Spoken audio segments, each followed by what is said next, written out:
Welcome to Movie Being Podcast, the director series with Wes Anderson.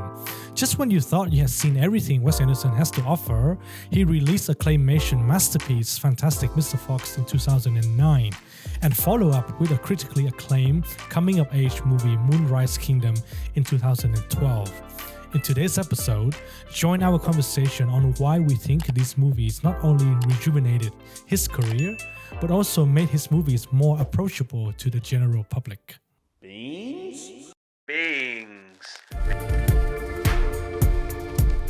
Definitely a big change with Mr. Fox, right? Mr. Yes. Fantastic Mr. Fox. Yes. I think that after we discuss a few more movies of his, I think it's weird because his movies are quite distinct, but then it started to become a bit boring in a way because you get used to his style in a way. But I think he was also getting more accustomed to what's a bit more successful in Hollywood. Because I think Darling Limited was before this. Yes. Which still probably one of my favorite movies.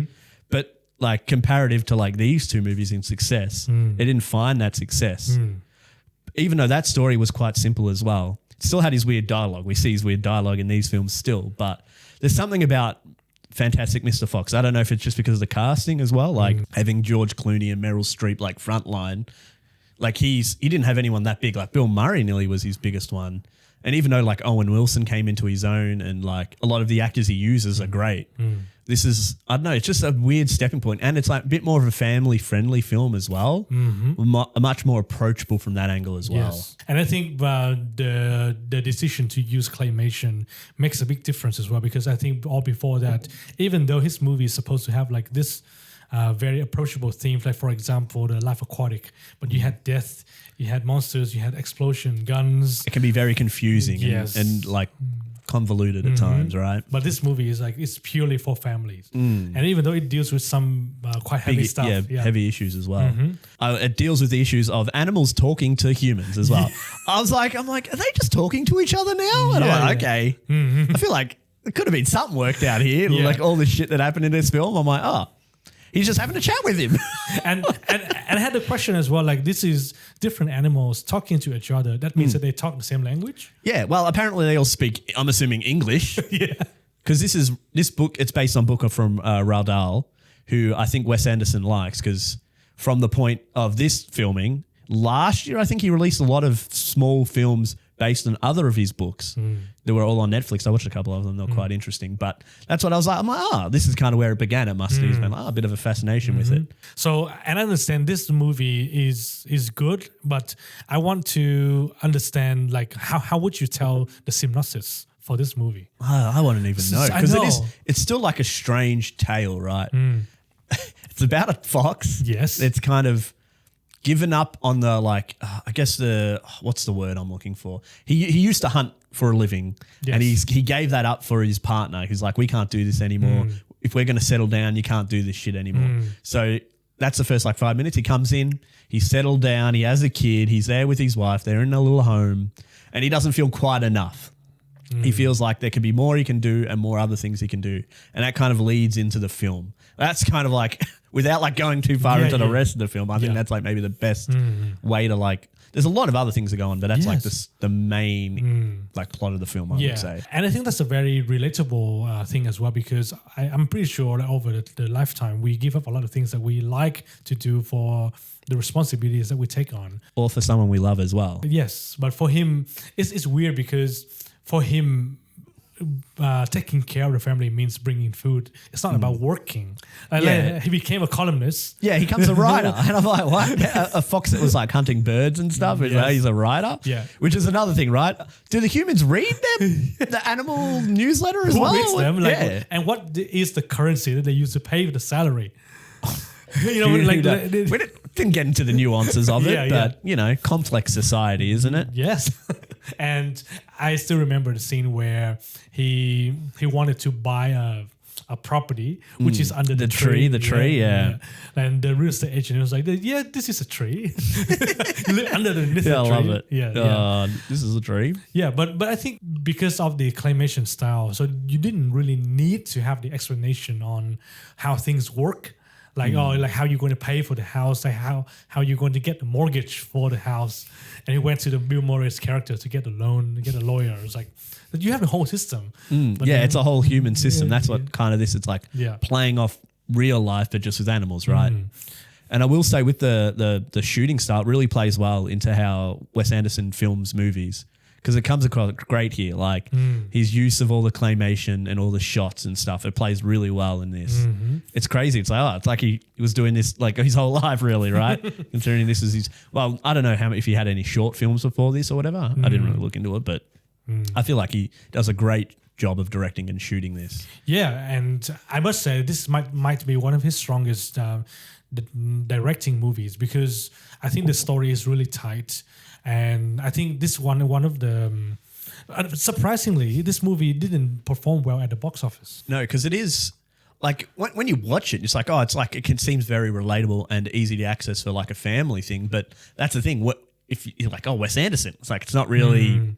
He's not really a family film, guy or known for that. And it's not like a Disney Works or, Walt Disney. It's not like a family movie presenting it. So that's what I mean. I don't know what the marketing would have been for this, but I'm sure it would have still been like marketed at like families, I would have felt like. Pretty decent. I think the budget was $40 million. And this was without marketing, but then the box office is only 46.2, so they barely made any money. They probably didn't make anything, but I don't know, because this is still in the era of like DVDs and stuff, so we don't know if it might have made a bit back. But like I thought it was a great, like I would say it was a good family movie. I think so, because like you said at the start, it does have a lot of lessons for like everybody, like for kids, for the adults, dealing with different things in their lives. And I thought it came across really well. Let's talk about the main character of this movie, the fantastic Mr. Fox, voiced by George Clooney. The one and only Batman. All right, so I think I think the first thing that we should talk about is his catchphrase. Do you remember his catchphrase? I don't know if I'll get it in the right order when he goes and he like whistles and like clicks and stuff. What does that even mean? That's my trademark. It's his catchphrase. He literally just says it. But the thing is that the catchphrase should be like repeatable or something, or people will understand, right? And say hello to your mother for me. Say hello with your mother for me. Or something like that. Yeah. Like, hasta la vista, baby. Yeah, or something like that. Hasta la vista, baby. But his catchphrase doesn't mean anything, and I think in the movie, some of the characters ask him that as well. Like, why do you keep doing that? Like, what does that even mean? He literally says, "It's my catchphrase." I thought it was great because it's just like. It's just a funny thing because he's he's like, it'd be great if I had like a little thing I did when I'm about to do something cool or say something cool. I think that's all it is really. And what do you think about his character development throughout the movie? So I think in the beginning, it sets up that he's a fox. He hunts, he gets the food. And I think his wife was part of his crew as well. Yeah, it was them two going hunting. That's how it starts off the film, right? They like meet up and it's like, I know where there's some birds. I can't remember the words he used. I can't remember they called them. But he's like, we're going to go hunt them. And then they go and capture them. And it's literally a trap. He's like, I think this is a trap. I think it's going to like capture over there. He's like, and then like catches them both. He's like, not there. And then he's like, no, just like, and that's when his girlfriend or partner's like, yeah, you got to stop this shit. Yeah, I'm pregnant. Yeah. And he's just like, shit. Oh. So I didn't know about the voicing actors until I read the credits. So Meryl Streep voiced Felicity Fox. So his wife. Which turns out she's one of the most sensible characters in this movie. But we can talk about her later. So what do you think about the beginning of the movie after he decided that he needs to give up hunting? Right, so he became the columnist for the newspaper. I think it does a great job of just like displaying that because that feels like a normal thing for like young people or people that are becoming parents. It's like, I can't give up something that's probably a bit more indulgent or a bit more risky because I've got to take care of my kid now, right? I can't do those risky things anymore. And this is like, because when we get back to him, his son's like, it must be a teenager at this point. Yeah. So he's been doing it for like, what did it say, 12 or 13 years? 12, I think it had like the flash forward. So he's been doing it a long time. So it's setting up the whole thing of like, he's a bit bored of it. Because he even says to his wife, he's like, he's not really comfortable with this. That's why they moved. Because he's like, I feel like we deserve something better or doing something a bit more. And that's why it kind of leads into the next stage because they get the new place. And he's like, not quite. And then we like meet all the farmers. Walt Bogus is a chicken farmer. Nate Bunce is a duck and goose farmer. Frank Bean is a turkey and apple farmer. And then he's like, oh. This is a good place. Yeah. And then he meets, where does he meet the mole? Does he meet him at the and then he's like, hey, let's. I think he's one of the supers, like the mole. I think he works for the real estate agent. Yeah, because was he fixing the sink or something? Yeah, and the guy's yeah. like, what are you doing here? And he's just like, I'm fixing the thing. And then he just like does the whole stare off into like nothing. Yes. So even him just like picking him up and like, oh, you can join my little gang. And I want to discuss the point of, so in this movie, he gave up one of the things that defines who he is. So he's a fox. So he's very good with planning, and fox is well known for their cunning nature. So when he gave up that part of him, I think it still haunts him that. Basically, he's not himself anymore. Yeah. And he always tried to go back to that. What do you think about the introduction of the three farmers? I thought it was great. Yeah. I love that scene where they're like introducing them all. It was reminding me a bit of Chicken Run. Yeah. Of like the idea of like these animal farms. I'm like, oh, if you put like the Chicken Run farm in here, that would like make sense as well. If I can remember, the first one was he the chicken farmer? Yep. There was a guy with the apple cider. I can't remember, was it a turkey farm? I can't remember the last guy. I remember he was injecting things into the ball, but I couldn't remember what he did exactly. But I don't remember the three farmers. I know that there's an apple farmer. yeah, he was the cider. He drank the cider. Yeah. Then there was the chicken guy because that was the first guy he goes to rob. But I can't remember the middle guy if he was. But who is the most ruthless one? I think that was the apple cider guy. Of course, because he just drinks that hard apple cider. So do you have any favorite scenes with Mr. Fantastic Fox? I think there's a lot of kind of like interesting scenes because it has a very like yellow palette through the film. Like I said before, the opening scene's quite cool when she's waiting for him and he's kind of like walking over the hills to him. That was quite a nice scene. A lot of I like the digging scenes when they're digging later in the film. Yes. It was like a cool angle to watch them like digging and then like they're chatting together and stuff. I don't know, it was shot really well. I enjoyed a lot of the scenes. When he poisons the blueberries for the dogs. Yes. And then they have like the eyes and they're Yeah. I think that this, like, even though it has it looks like a cartoon, but it does touch on quite a few deeper issues, like the midlife crisis and the coming of age of Ash, his son. Mr. Fantastic Fox's son. Now, if let's say we move away from Mr. Fantastic Fox and focus on Ash, who is voiced by Jason Schwartzman. Yep, he's returning. What do you think about the character Ash? I think he's done quite well because he is done as like a bratty young kid, right? But understandable. Like not like that's his character, right? Because he's like coming out for breakfast, right? And he's like not ready for school or something, and he goes get dressed, and he has like the cape. He's like a little weird, and they're just like I remember Fox is like, why have you got a cape on? He's like, because I want to. He's like, oh, all right. Yeah. I think Mr. Fox even says, oh, he's a bit weird. But but I'm trying to understand where he gets that kind of resentment for his parents from. Like, was he compared with his father? Or? So, not like it does show it through the film because his nephew comes to live with him. And that I've forgotten his name. It had like a very long name. I did write it down. Yeah. But he was very talented and good at everything. So there's a girl there when they're in school one day, they're doing chemistry, and she's like staring at the other dude, and he's like, oh, you're my partner. Why aren't you looking at me? Yeah. So it's like, and then they play the game they play.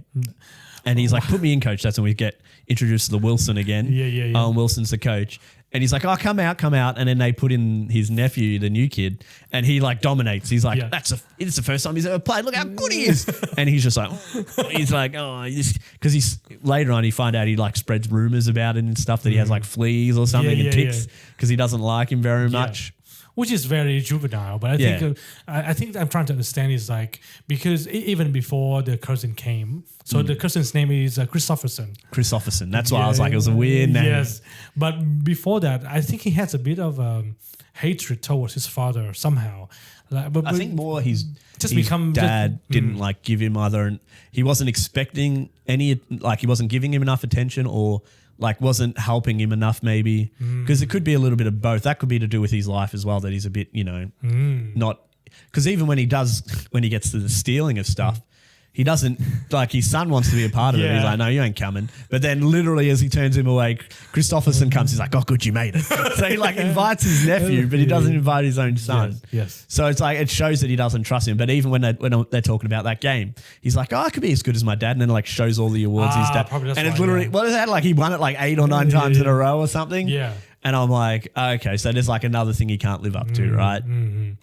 Because and it's even, like without even saying his name, it's like Fantastic Mr. Fox. So it's like it's like a big name to live up to, and like they talk about it a lot. Yeah. But I think that's an interesting thing, like dealing with your parents, or even like understanding. But it's like it's up to the parents to like maybe talk them through it a bit. Where Mr. Fox isn't, he's not really too. No, like he's too focused on his own thing as well. Yeah, he's too caught up in his own, ego. Because he literally says it later in the film when he's like, oh, it's probably my own fault, right? But I do feel bad for the character Ash as well, because I think by the end of the movie, we learned that the only thing that he wants from his father is just some recognition, some respect. Yeah, definitely. And I think he tries hard to impress his father, but probably because of the lack of love in a way, because his father is always busy scheming, planning, exactly, and stealing things, or not even letting him take part as well. He kind of wants to be part of it as well, and he doesn't really let him be part of it. And that's why it hurts more when the new kid comes and then he's already in. You're in. You're in. Then, where's my mask? Where's my mask? What did he give him? Is it like so like the black mask for Christopherson, but his son didn't get a mask. Yeah, later in the film when they try to do their own little like rescue mission of Mr. Fox's tail because it gets shot off. So they go to, and he makes it out of a sock, and it has like a little sock on top of his head. I thought that was great. That's right.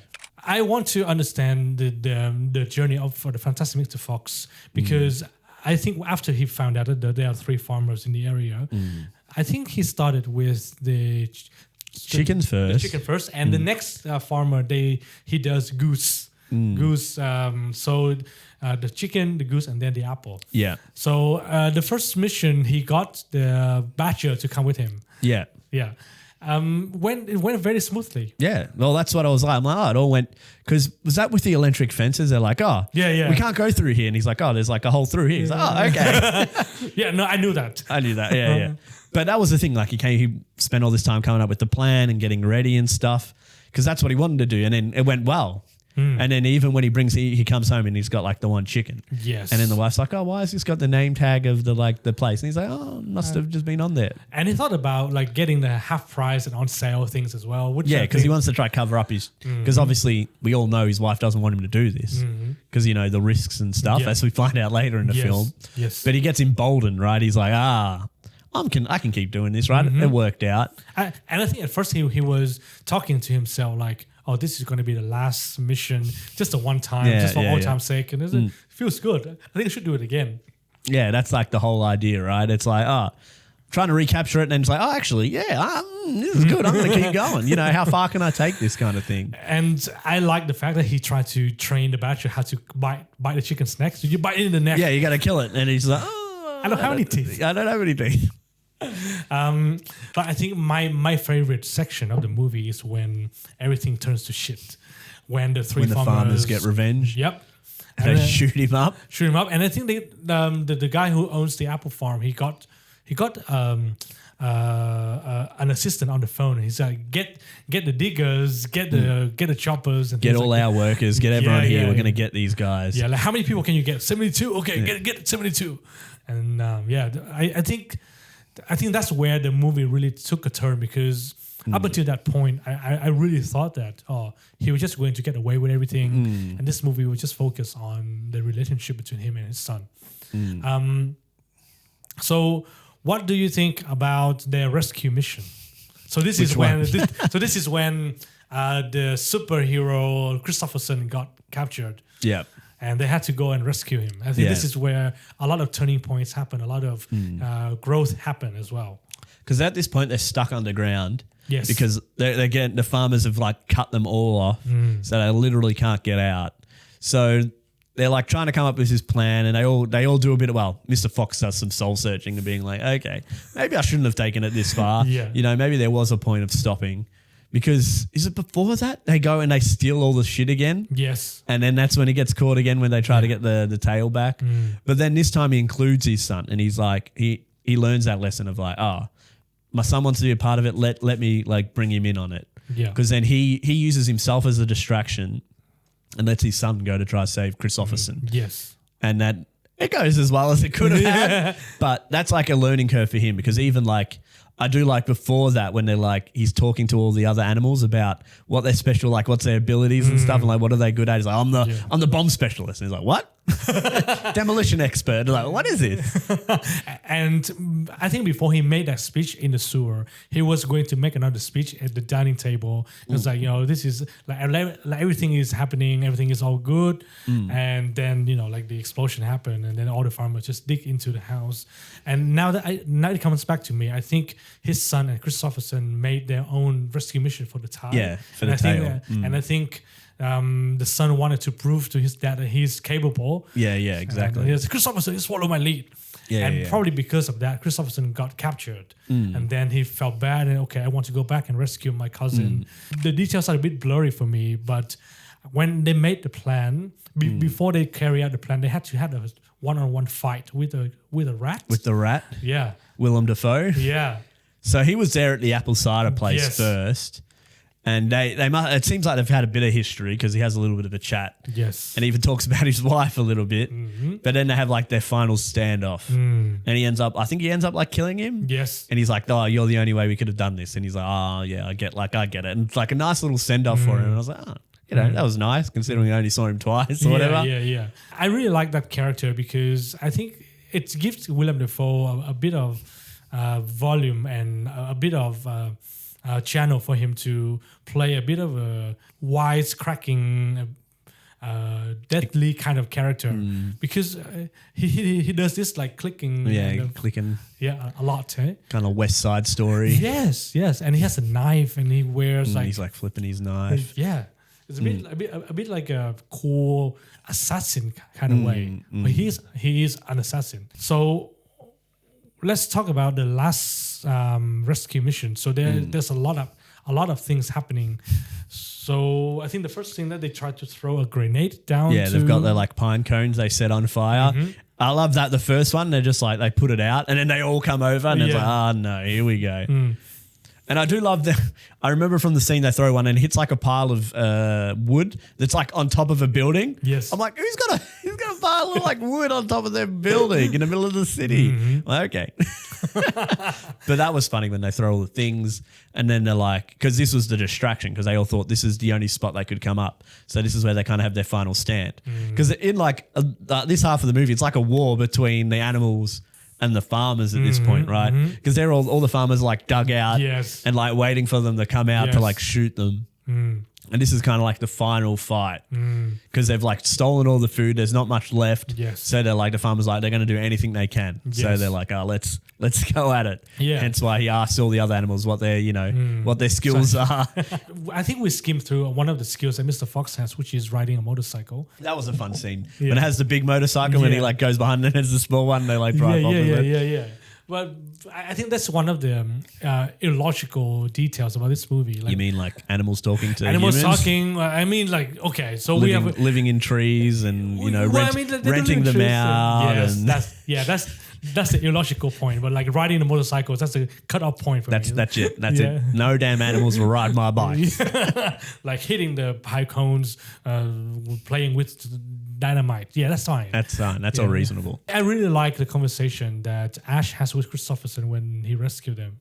I think that shows a bit of maturity on his side as well. And I think that's where he kind of accepts who he is. Yeah. Because his mum even tells him a bit later on, he's like, you're different, but that's all right. We're all a little different because that's what he feels like. He's not quite like everybody else and he doesn't like meet the expectations of what his dad's done or even what Christopherson is. Like he's not quite as good as either of them, but he can still be his own person. He doesn't need to reach their level or be who they are. He can be his own person, right?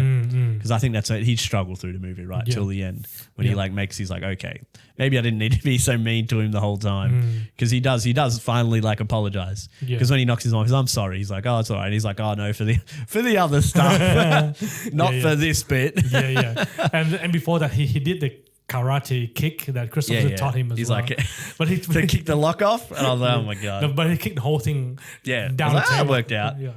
But I think the theme of this movie is about like accepting who you are. And I think it's not just for the case of Ash, but also for the main character, because I think in the beginning he kind of gave up who he is, but I think in the end he was like, "Oh, this is just who I am. Like, there's no point for me trying to hide it." And I think I need to accept it. So, and I think in the end his wife kind of accepted it as well. Yeah, but she still says like, "Hey, you can't be doing this." Yeah. But I think he like, because like I said, like just before, I think it's just before they do their like final like big fight, he kind of has a realizing moment with his wife. He's like, yeah, this is like something a part of me, but it's like my ego. He pretty much explains ego. He's like, oh, I'm doing it for myself. I'm doing it so I feel good. I'm not really doing it for anybody else. And then he's like, oh, okay. He like explains why he's doing it. And his wife, he's like, yeah, I know. But he's like, I don't know if I can be with you if you're like that. So it's like a moment for him to be like, was it worth it, to lose what I had, Yeah. It's like the good old line of like, you don't know what you have till it's gone kind of thing, right? Is his wife pregnant again in the end of the movie? At the end of the movie, she says it. She says it again. I'm pregnant Like, again. I'm pregnant Oh, again. He's shit. like, oh no, here we go again. Time for Mr. Fox 2. Electric Boogaloo. Oh, wow. Is that the actual No. sequel? And I think there's another theme that we touch on as well. So we have the coming of age, we have accepting who you are, and there's a bit of a family dynamic between father and son. I think the father, in this case, he doesn't have any expectation. So he kind of expects his son to fail at everything. So he doesn't really encourage him to pursue his passions or give him any sort of recognition. But I think it's kind of like just like skim through, But what do you think about the dynamic between Ash and Fantastic Fox? I think you said it before. I think Mr. Fox is too caught up in his own thing and doesn't really make time for his son until it's too late. Where he's like, well, not too late, but I mean in the fact that he's like, oh, I should be there for my son a bit more and should like, listen to him and like maybe try to make him a bit more a part of what I do and like maybe show him or teach him, right? But he's still he's caught up in his own thing, right? And I think that's like the big lesson for him. He's just like, I've got to look beyond myself sometimes. It can't just be about what I want and what I want out of life. Yeah. Because, you got a wife, you got a son, you got these other people that rely on you and need you to be there and you're worried about whatever you're doing. Yeah.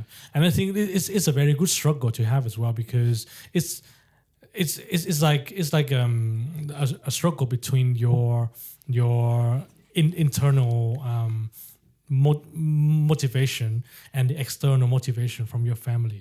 So I think it's very hard for you to focus on one side, because like at some point, so if you focus too much on your family, you will feel like you're losing yourself. And then if you focus too much on yourself, then you're starting to realize that you're losing your family. So I think this is a very good representation of that struggle. Are there any other underlining messages in this book? I'm sure there are. But just to touch on that a bit more, like if you're related to real life, it's because he's like doing something dangerous, right? Yes. It isn't just like, I don't know, for our, maybe like like playing a sport or, going jogging or just something you would enjoy in your pastime that you maybe would do too much. This is more like gambling or something, like you're going too far into gambling and it's affecting the rest of your life. It's like an addiction almost, but maybe like a little bit. It is like an addiction for him, right? It becomes an addiction. So that's kind of like his point. And that's like, like it always does, like everything goes wrong and it affects everybody. It doesn't just affect you. Correct. Even though you're doing it for selfish reasons and then it affects everybody. Yeah. So that's kind of like, I think that's what it shows a great job of. Yeah. Because he does realize that and come through that. I will say another funny thing when he sees the wolf, because he mentions about the wolf. That's a very Wes Anderson thing, I feel like. Yeah. He's like, oh, there's the wolf. And they all kind of stare at him. The wolf's just standing there. And he's like, I don't know if he speaks our language. And he I think he speaks Spanish and then like French. And he's just like, oh, just he'll understand. And the wolf does it as well. He's like, oh, such a majestic creature. And it's just like, what does that even mean? Like, what does even the fox mean? Early on, he says when they go hunting for the first time, he tells the badger, he's like, oh, we got to watch out for wolves. Because he says wolves and he's like, what? Because he's like scared at them. So I'm guessing that's like another overcoming for him, that he's not as scared. He's not scared of the wolf anymore. But it feels very Wes Anderson. That feels like a very Wes Anderson thing. Just like a unicorn just appears out of nowhere. Yeah. Well, not that rare, but it's just kind of an odd spot. It's like, out of all the things that happen. Because it does come out and it's like, oh, okay. blood thing. And the wolf plays no roles in the movie whatsoever. Like, because I think it's just meaning for him more than the film watcher. It's like, oh, we haven't seen any wolves in this film so far. And speaking of coming of age, we're going to move on to the next movie under his filmography, the 2012 Moonrise Kingdom. Moonrise Kingdom. Surprisingly, this movie did really well at the box office. So made on a budget of $16 million.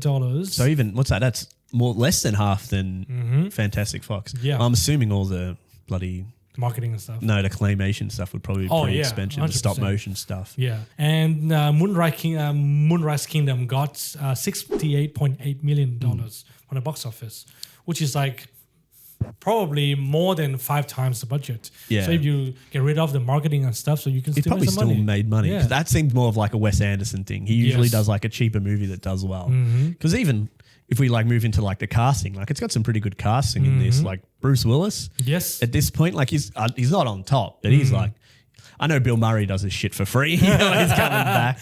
Yes. But, I know there's Got a lot Ed of Norton as well, Yeah, right? Edward Norton. Yes. Like he's still not at the peak, but he's like a well-known actor. But Yes. he's definitely a guy that's not. He doesn't do things for money. He likes doing art. These movies for art.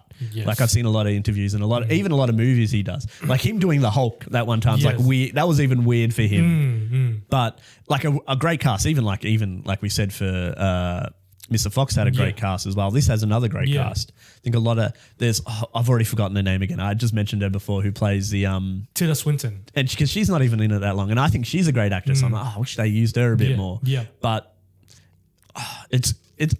I really enjoyed this film. I know you probably didn't get as much out of it as I did, but it is a very interesting film, even because this is maybe not such a family friendly, but maybe like a young adult like a good coming of age. It is very much a coming of age story, but more of a young adult film. Yes. Because there is like more lessons for that. Yes. Like where I think you could watch Mr. Fox with anybody, this is probably a bit more to explain with this because we talked about it before, but there's some things in here you might, I don't know, a bit hard to explain to maybe like an 8 or 9 year old or something. And I was very surprised to see like the rating of this movie. So there are 2 points that I was pleasantly surprised. One is the cast, and it makes me wonder what kind of pool that Wes Anderson has at this point to get all these big names to come to his movies. Yeah, right? because I think it's on the point of like people enjoyed his movies. Yes. Like they're not like a big Hollywood blockbuster. None of his movies are by the number, right? They're always maybe a bit quirky, a bit different, and a bit eccentric. But they're very interesting films. Yes. Like I can't say any of these films I haven't been interested in watching. Like I've never sat down and been like, ugh, like I can't. Yes. There's something interesting going on with these films, whether it's the characters, the setting, how he's filmed them. Yes. There's always something interesting there. And I think a lot of the actors really enjoy that because when we get up to like Asteroid World, you can see how many people are in that one. But like even, like I said, Bill Murray always comes back. Yeah. Usually the Wilsons come in, but they're not in this one. I think this is the first film they're not in. But I'm sure they would have came in. They would have come if he was like got him there. But that's what I mean. Like, like Bruce Willis. Yeah. It's crazy. And that's what I mean, like 14 million. You're like, oh, Bruce Willis probably would have wanted that much money just to be there, right? But I do think they're willing to be like, oh, it's Wes Anderson. I'm happy to maybe take, maybe a couple of million just to do a movie with him. Because I don't even know how much Bill Murray gets paid. Yeah, probably for free as well. Yeah, he enjoys it. He always enjoys it when he comes in. Even in this film, he was just like, if we skip a lot, my favorite scene when there's like shit going on and he has like a drink and an axe, he's like, I'm going down to cop down a tree that needs to get chopping. And he like walks out. I'm like, okay, that's very Bill Murray. And the second thing that I'm surprised about this movie is the rating. Because when I was looking for the rating of this movie it's not mature. It's an M. I think it's only like 15 plus, but I think it's borderline where like parental control and 13 plus. Yeah, I think it's in that range because there's nothing like there's no vulgar stuff. Like there's no but there's probably more touching on like we talked about it earlier. It's a story of love. So there's 2 young kids, like young kids, teenagers, like they make out and they're like half naked a bit and stuff. And it's just like I get it for the film. It makes sense, but it can be a bit awkward to be like, oh, should I be watching? This like feels a bit awkward to see. Yeah. Like I feel like the kissing, if we're getting into it, like there's a kissing scene and then you're like, oh, have you ever French kissed before? And they're like, get into that. I'm like, oh, like I get it as kids, but I'm like, doesn't need to be there. Like there's a lot of that stuff, but that's like maybe the only thing I didn't, like I get it, but it's not like the same thing because that's like the only thing in the film. Like there's other stuff, but nothing like This is more like maybe a bit more uncomfortable to watch more than anything else. I think so too, and that's why I was surprised with the rating because it's not aimed for mature audience. It's not aimed for 15 plus, but it's just like a movie that requires some parental control, which means that the kids under 12 can watch this movie as well. Yeah, and there are some quite edgy scenes, I would say. But I don't think they're like edgy, but they're just maybe not like a more appropriate. I guess probably. Is maybe the word. Like depending. I don't know. It's not appropriate to see like two 12-year-olds like making out half naked. I'm not sure we're supposed to watch that as well. Yeah, that's what I mean. Like I can understand it, but maybe like move on from it a bit because it is quite like maybe like a 5-minute scene with them like running around half naked and stuff, and it's just a bit much. And it's like, does this need to be in here for so long? But apart from that, I enjoyed the movie. Yeah, I think so. And I think the main character in this movie, not just Bruce Willis and Edward Norton, but Sam, so played by Jared Gilman. I think he did a fantastic job in this movie. Yeah, he does a wonderful job. Because if we haven't really explained the film so far. Yeah. But it is really about like young love between these two kids who are kind of outsiders in their world. And they find each other and they kind of fall in love and just they run away together on this island and then they like try to escape everyone. That's kind of romantic. A good, yeah. It's kind of the synopsis. Young love, run away from everybody. Yeah. And then, Bruce Willis has to find them. But do you think that it would make the movie more interesting or less interesting if the characters are just like at the consensus age? Like if 18 or something. 18, 20. It is more of a naivety thing, right? Because it's like we go to Sam, who if we go into him, he's like an orphan. He's really never had a family. And then if we go to Susie, she's seen as the troubled child. She never really gets along with her parents. So that's kind of like when you're in that age of being an awkward teen, you don't go to your parents to be like, why do you see me like this? What's going on? You're more prone to maybe a bit more extreme, not like super extreme, but more of a naive response of like, let's run away. Yes. We both don't really like our lives. Let's run away. Where at 18, it's like, I can see it happening, but it's like, let's go move to a trailer park together. Or let's go get married in Vegas. That's the kind of thing. But this is more of a child thing of like, let's escape together. Let's kind of, he's a scout. He's like, I can help us find a way to like live in the wilderness and we can like enjoy ourselves, find somewhere nice on the beach, set up camp and we can just live here together, enjoy our each other's company. It makes more sense from like a younger. Yeah. It makes more sense to me. Like if they're older, like if they're 20 or something. Yeah. That's a bit more of like a romantic thing where these are just like kids like, let's get away because we don't want to deal with parents or adults anymore. Yes, and this is where the common theme within the Wes Anderson movies came up again, which is of dysfunctional families. He loves them, doesn't he? Yeah, he loves them. But I think you touched on a very good point of having the element of innocence in here as well, because I don't think having the characters at the consensus age will help this story. No, that's what I mean. That's why we're going to become just another romantic. When we talked about the kissing scene, it's like awkward, but it makes sense. Like two young kids kind of like experimenting a bit, but it's like I feel like it's something where you don't need them to see. Like I think after the kiss is probably like enough. Like you can leave it up to whatever, we understand what they're going to do. They're kids, right? Yeah. Because like it's like more awkward than anything. We get it. We get what like young kids will do if they're in love and they, it's fine. Yes. But it was just a bit much. But like you said, like whether you want to see consenting adults, but that's like another different issue.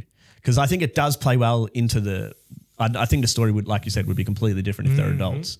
But like I said, I really enjoy like the look of these like two kids because they're from very different, like one's from it seems like a loving family, but she just doesn't get the attention because she's different. Yeah. And the orphan who it seems like he's been to a few foster families, not really cared for. He's with his scouts and he's like, I'm just getting out.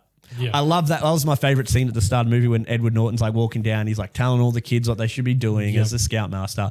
And he's like, oh, where's Sam? And then they go to his tent, open it up. He's gone. And it's the whole, why have I forgotten the name of the film already? The Moonrise Kingdom. No. When they're trying to escape the prison. The Shawshank Redemption. Shawshank Redemption, where he moves the poster and there's a hole in the wall. It's like, oh no, he's done the Shawshank Redemption. He's gone out. I was like, oh, that's great. Because like you can just open a tent. That's what I mean. But that's cool. That's like a fun little thing. And it's So what do you think about the character of Captain Sharp, played by Bruce Willis, this movie? I actually really enjoyed him as well. Because I think he's a good character because he understands the kids a bit.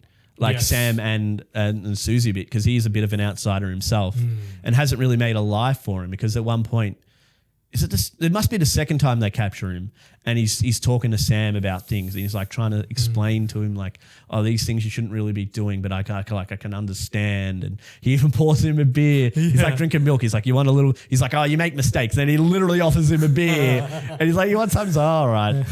But I like they seemed like caring adults. Him and Edward Norton's character, the Scoutmaster. They seem to care for Sam. Yeah. Because when we find out about what's going on with his foster parents, because they call him up like, oh, hey, by the way, Sam's missing. And he's like, oh, didn't you get our message or our letter? He's like, what are you talking about? He's like, yeah, we kind of don't want him anymore. That's horrible. It's so nonchalant. And he's like, yeah, we kind of don't want him anymore. He's like, Bruce Willis is so, they're both so, they're like, what do you mean? it's so mean as well, because it's so nonchalant. Yeah, nah. So what's going to happen to him now? They're literally like, oh, what's going to happen? And it's like, oh, the social service people will take care of it. They'll take care of him. And they're like, oh, damn. Okay. They're like, yeah, I think this is when they really like, oh, shit, he's just a kid. I feel really bad for Sam as well when I found that out. But I think this is one of the motivations that he kind of ran away from the camp, because what's the point of staying there anymore? Yeah. Because even the kids there bully him as well. So Yes. he doesn't got a place there either. Yes. So I think this is where Susie and Sam have something in common, because they always felt like they left out. And I think, again, Wes Anderson loved these kinds of characters. Yeah. The outsiders. Because even the kids, eccentric they're a little bit strange as well. Yes. Like even how they meet, they're in the church, and he like runs into. Why did he even run in there? That's what I was thinking. I think he's just up to mischief. But he runs in there, and all the girls like, you shouldn't be in here. And he's like, I'll be gone in a minute. And he's like, what bird are you? He's like, well, no, not you. Who? What bird are you? And like points at her, and she's like, oh, I'm a crow. He's like, okay. It's a very Wes Anderson kind of shot. Dialogue. Yeah, well, very right? odd dialogue. And then I remember he runs away, and I think one of the guys like, I think he likes you. And I'm like, all right. Yeah. If you say so. Young love, I don't understand it. And I think one of the most dramatic scenes is where the storm came. And Well, even the setup, because is that the first scene of the film where the guy is like narrating the storm? He's like, in 3 days, the storm off the East Coast will crash on in. So you're already like, because you're like, the kids are on the run. Mm-hmm. Oh, it's going to be shit if they get caught in this storm, right? Yeah. But I think if I remember correctly, they were trying to run away from Captain Sharp, and then they went to the rooftop of the church. Or something. This is the end of the film. This is later, like the end of the film. But this is when the storm came. Yeah, and it destroys this is everything. right here. Because they were, at this point, this is like Escape Attempt 2. And the boys from the scouting were like, they're like, oh, what have we done? Like, we're meant to be a team. We're meant to work together. We should be helping him. Yes. So they all work together. They get Susie and they go to save Sam. They're like, help Sam. They're like, let's get out of here. We're here to help you. We've got our thing of coins. We've got enough money. I've got what do you say? His cousin or his uncle that's working at the scale. He's like, he'll get us out. He'll get us out. So it's like, I do like that. Like, we've skipped a bit, but he's like, all the people that like have come to understand why they've done this. Like the parents of Susie, not so much. They're like, bloody hell, like what have you done? Where that scene's good when they caught him in the tent and Bill Murray's just like rips off the tent and then they're like, oh. And I'm like, what the hell? Imagine walking in on this. But yeah, it's quite a good moment when they all turn around to help him, right? Yeah. Because like we even know this, you can see that the cop, why have I forgotten Bruce Willis's character's name? Captain Sharp. Sharp. How could I forget that? But he he cares, and you can see that he's like, he doesn't want this to happen. He doesn't want him, because before that, he calls up, when they capture him, they call up human child resources. Like, oh, hey, we got him. And she's like, oh, he's going to go to this like institute. He's like, what? What are they going to do there? And he's like, oh, no, it's going to be all good. They're like, oh, this is when they click on the Scoutmaster and Sharp. They're like, oh, we can't send him back, can we? Yeah. And I think eventually you realize that the adult characters in this movie are not all bad. And I think this is where it contributes into the tone of the movie a lot, because obviously a lot of bad things are happening to our main character. But at least now he made some friends. He got people who because that's the thing, he struggled him. with him. Yeah, because that's like the reason why he ran away. He didn't really have any friends or anybody that cared for him. So because that's like the whole thing for him.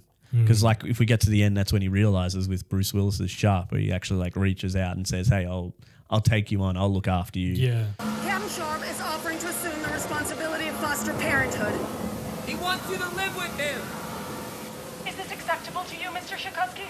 And that's when because at this point they're on top of the church and they're going to jump.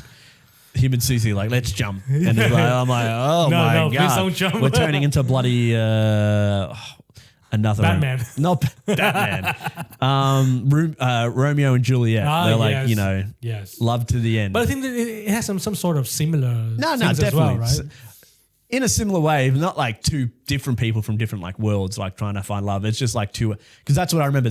They're two outsiders kind of like grouping together. That's why I kind of relate. Not that I was ever an outsider, but you know, when you make friends with people like that, other people don't have as many friends as well, or not in Australia. It's not like when you see in the American like cliques, like you know, with the cheerleaders and the jocks and the nerds, and everyone's got their cliques. We don't have it so much, but you know, I felt like I was more friends with the outsider or the weird kids more than I was than the jocks or something. But that's why, like, when we're talking about this film, Darren was like, oh, I'm not too sure. And I'm like, oh, I got a lot out of this. Maybe not the whole running away for a love thing, maybe a bit beyond me, but like looking for people. Not yet. Maybe when I'm 40, I'll do it. When like the idea of finding someone you relate to and it's like, oh, this makes sense to be together rather than dealing with the people that don't understand us. Even though you're young, that's a very young thing, right? Yeah. Just assuming that not many people are like you when it's really a lot of people are dealing with like things you've dealt with. Yeah. But that's why it's an interesting story because it's very believable. A lot of young, like the scenes are very like innocent, and even when they're like learning about each other when they're first camping, they're like, oh, why are you doing it like this? He's like, oh, okay, that's a bit, but I like you. I still like you and stuff. There's a lot of times where they're like, there's a point where she's like, oh, I wish I was an orphan like you. He's like, I love you, but no. He's literally like, it's one of the worst things that could happen to somebody. But she's like a bit ignorant to that. Yeah. No, that's a very good interaction with them as well, because I think when you have someone that is a bit similar to you in a way, but then they can give you some sort of different perspective, because obviously these guys, they come from not the same background, but they're going through the similar experience. Her parents are lawyers, but not quite like, affluent people. Yeah, like quite not like completely different from like not being raised by anyone or not having parents in your life, because I think they said they died, his parents, when he was young. So it's just like completely different. But that's what I mean. The idea of being young and being like, oh, I would have loved it if I had no parents because I don't really like them. Where it's like, well, you don't get what it's like not to have parents. Yeah, but that's really cool. And what are some of the other messages about this movie? So for young love, they having no parents, which is horrible. But we talked about this briefly before, the adult responsibility in a child's life as well. Like his foster parents kind of abandoned him. Got rid of that they do hint on him because he does say that he sleepwalk and like set something on fire, but like kind of they wash their hands of him, right, rather than trying to help him. Because that's like the thing. Like none of the adults have really tried to help him until like the Scoutmaster. He does his best to try to help him, and even Sharp, Bruce Willis's character, tries to help him as well. These are maybe the first adults that actually reach out and try to help him, right? Which is, it's hard for a kid that's never had parents or maybe an adult character that's cared for him. Yeah. So it means something, right? Like it's just like, oh, maybe there can be something for me here, rather than bouncing around or living in an orphanage. Yeah. Because you know, I've never experienced it, but I could imagine it'd be one of the hardest things in the world to like ever deal with, to like not have parents and then be in a system that like, I don't know, probably doesn't really look after you. And it makes me wonder what would make of him, like how he would turn out if Sharp hadn't decided to adopt him in the end. Well, that's what I mean. So he might become like one of the villains. Well, that could be another thing as well. Like he isn't a bad kid at all. Like he seemed pretty smart. He enjoys art. He's pretty good at scouts. Like he does a really good job of it. So it's not like he doesn't come across as a troubled kid at all. No. He's just like he just hasn't had many friends or any friends. Oh, he's a bit lost. Yeah, right? That's what I mean. That's like the whole kind of gist between these two characters. So that's why I enjoyed it, because it's like when they hit the pinnacle of them getting caught and then they're like dealing with all these emotions and things, like they're like, oh, like do my parents, she's like, because she finds the book, that's how we find out that the book's like, if you have a troubled child or something, and she assumes she was the troubled child and stuff. So she's like, oh, why should I be here if my parents don't care about me and stuff? And she's dealing with that. Even though they do care about her, they're just like, it's hard for them to like deal with it. So it is like an interesting dynamic between those two characters alone, let alone, because that's what I mean. All these adults come in to like try to save the day, right? And I think one of the themes that we kind of touch on as well, which is understanding your parents, like what our parents are going through, because I think in Sam's case, it's very hard for him because he's actually yearning for someone for him to understand. But in Susie's case, she has the parents, and she always thinks that they don't understand them. But on the other hand, she kind of doesn't understand what they're going through as well. But they're not helping the issue very much, because the mother seems to be having an affair with Sharp and like hints at it very early on when he comes to ask them when they're looking for Sam. And then they figure out that like Susie's missing as well. And then there's like a shot of the policeman and the wife on like the edge, and she's like smoking and they're like chatting. And I think later on they hint at it. They're like, yeah, we can't really, do this anymore. And he's like, oh. Because I guess so. Yeah. He hints at it earlier when he's talking to Sam, where he's like, oh, I've never really had someone I've loved. Like he's like, I've had people, I think he says he had someone he loved but they didn't love me back or something. So it was like he's had his struggles, like similar to Sam. So it's like that's why I think there's a bit of understanding there. But yeah, I think there's kind of a lot going on. I'm sure there's other stuff I've missed, but it's like there's a lot of dynamics going on with like the parents and stuff, like them being lawyers and stuff, and them like always talking in there, like when they're talking to, how'd this case go? It's like, oh, blah, blah, blah, blah, blah. And number associations, okay, that was like not a bad. Oh my gosh. No wonder she ran away. And in your opinions, what are some of your favorite takeaways? Like what are some of the lessons that you really like from this movie? I think there's a lot to like take away, but maybe like the adult's ability to actually like maybe make an understanding for the kids, because I do think it's very easy to like wash your hands like the foster parents did, I mean, that was a bit weird though. Like, it was a very strange conversation, very Wes Anderson, of them kind of just washing their hands of the issue and being like, yeah, we're done, rather than like maybe putting in the effort, like, because that's the thing, it's not like he's like I've said, but he's not like a troubled child, he's not like doing anything horrible, so it's not like even with kids that are troubled, like it's nice for someone to try to give them some understanding and like give them a chance, right? I think that's what it shows for more Sam, right? With Susie, it's more a bit of a trying to come to terms with who she is, and maybe even with her parents, because she's still quite mean with them. So she, like, even her just kind of maybe accepting who she is, but then like learning that with her parents and like trying to delve with that. But there's so many other things, even like, is running away with your love like the write-off? Is that gonna be better for you in the long term? Like, is it better to try to talk through your problems or discuss with people? For both of the kids, like, it's always going to be hard as a young kid to be like, I need to discuss something with my parents, like what's going on or something. Where it's just like, oh, let's just run away together. And like even Edward Norton's character of like, he doesn't come across as a very good scout leader, but in the end, he saves the other scout leader when they go to the other camp.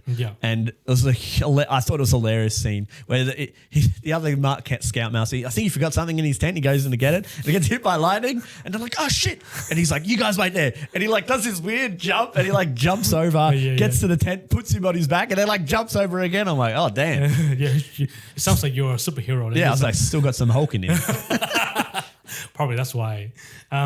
Very cool. And I must apologize for not getting as much value out of this movie as you did. I just found that this movie, for me, the pacing is a bit different from the other movies that I've seen from Wes Anderson. I will say it's slow at the start. It's quite slow at the start. And I think probably that's why I was struggling a little bit to follow the story. But I kind of get the gist of the main, messages. And I think we spoke about this briefly before. The idea of having two kids kissing half naked on the screen is a bit of a risky move as well, which is why I was surprised to see the rating of this movie. It's like this should be a bit higher. It shouldn't be just parental control, but that's just my personal opinion. Are there any other side characters that you like in this movie? Well, we talked about Bill Murray. I thought he was funny as the dad. Yes. Having the drinking and the axe. Edward Norton, he's a main character, but he was fun. I loved every time they talked on the phone and they were on the phone. It was always super awkward and weird. Yes. That was great. Is there any other weird? All the kids I thought at the scout camp were pretty funny, how they all dressed up. Even when they go hunt, they're like, oh, we're going to go find him. He's like, do we bring our weapons? He's like, no. Bring him back unharmed. He's like, oh, we're going to we're going to bring our weapons when they have the standoff. Yes. And he's like, got the gun. He's like, don't come near me. And she ends up stabbing one of them in the back. That's where he has that like final dance with the guy at the end. And he's like punching you where he got stabbed. Like, God damn, that's brutal as hell. But like, even like, is it Jason Schwartzman comes back and he's the uncle or the cousin that helps him. And he's like, oh, do you guys want to get married? And he's like, it's not like I love that he's like, it's not seen by the government or the church, but you know, it's important to you two. And I love that he like points it out. It's like, it's not real, really. But he's like, you got to think about it. They're like, yes, we'll do it. And he's like, I'll give you some time to think about it. And it's so funny. He's like, yes. They're like, oh, all right. We'll get married. And it has the whole ceremony. And then they've got like the change they paid him to like help them escape. Yeah. And he's like, oh, why don't we give him the money? He's like, oh, you're paying me the money. We can't. I'll give him the tin. And I'm like, oh. Yeah. It sounds like it's a very fun coming of age movie, but I think it hits the right balance of like talking about the upcoming the coming of age issues, but not really stepping over the line. No, I think that's where Wes Anderson did a really good job on this movie. Yeah, definitely. I definitely think he writes the characters very well. Like it's like we've talked about this before and other things, but like having two kids being like the main focal point. Yes, because I do think they do a great job. Yes, because it still has that like awkward Wes Anderson dialogue at points, but it comes across very well most of the time. Like there's still the weird moments, but it does a great job of selling their stories. Because especially for Sam, like such a hard story and like hard character to start with so much, and he still comes across as quite a loving, caring kid. Yes, not too like the despair and stuff. You see it a bit when he's talking to Sharp there, and he offers him the beer and stuff. But you know, there's so many like touching moments with that kid, and I was like, oh.